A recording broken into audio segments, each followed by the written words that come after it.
Mantan Perdana Menteri Malaysia Dr. Mahathir Mohamad bikin heboh nih. Gara-gara dia ngekritik para ustadz di negaranya. Dia bilang orang Melayu bodoh karena ustadz. Orang Melayu di sini maksudnya warga Malaysia ya. Nah, Mahathir bilang kalau banyak orang Melayu yang bodoh gara-gara kelakuan para ustadz. Katanya ustadz-ustadz itu terus sibuk ngomongin kematian dan sibuk mikirin akhirat. Mahathir bilang para ustadz itu berpikiran sempit dan menentang kemajuan. Akhirnya kata Mahathir gara-gara ustadz model kayak gini nih mental orang Melayu semakin merosot. Mereka jadi terbelakang, males, bodoh, dan gak maju-maju. Ujung-ujungnya ya mereka kalah saing sama yang lain. Gak cuma itu, Mahathir juga ngasih sindiran keras buat ustadz model kayak gini. Katanya para ustadz ini sebenarnya orang-orang yang gagal. Mereka nggak bisa ngapa-ngapain selain kerjaannya cuma ceramah katanya. Mahathir juga nyindir cara pakaian orang Melayu.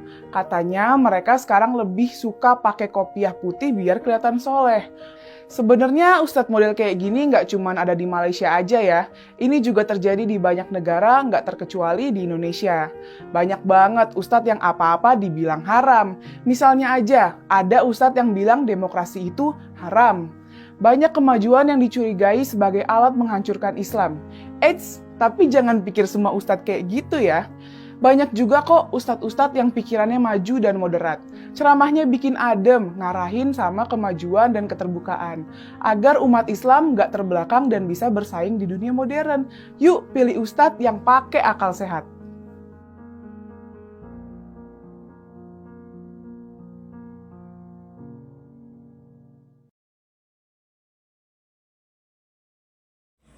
Setelah saya renungkan apa yang dikatakan Mahathir bilang orang Melayu tertinggal karena ustadz. Karena ustadz asik memikirkan akhirat dan malas bekerja. Begitu yang dikatakan oleh Mahathir. Setelah saya renungkan ada benarnya yang dibilang Mahathir itu. Bahkan yang lebih celakanya lagi, ada yang menjual agama demi keuntungan pribadi. Berceramah nanti minta imbalan. Ini kan mengorbankan agama untuk kepentingan pribadi. Kenapa? Karena dia pemalas. Bisanya cuma ceramah. Dia tidak bisa diambil contoh. Sebab dia sendiri belum tentu masuk surga. Nah, ini kadang-kadang ada benarnya apa yang dibilang Mahathir itu. Jadi semoga para ustadz sadar agar merubah cara hidupnya. Berkorbanlah demi agama. Jangan korbankan agama untuk keuntungan pribadi. Terima kasih atas segala perhatian.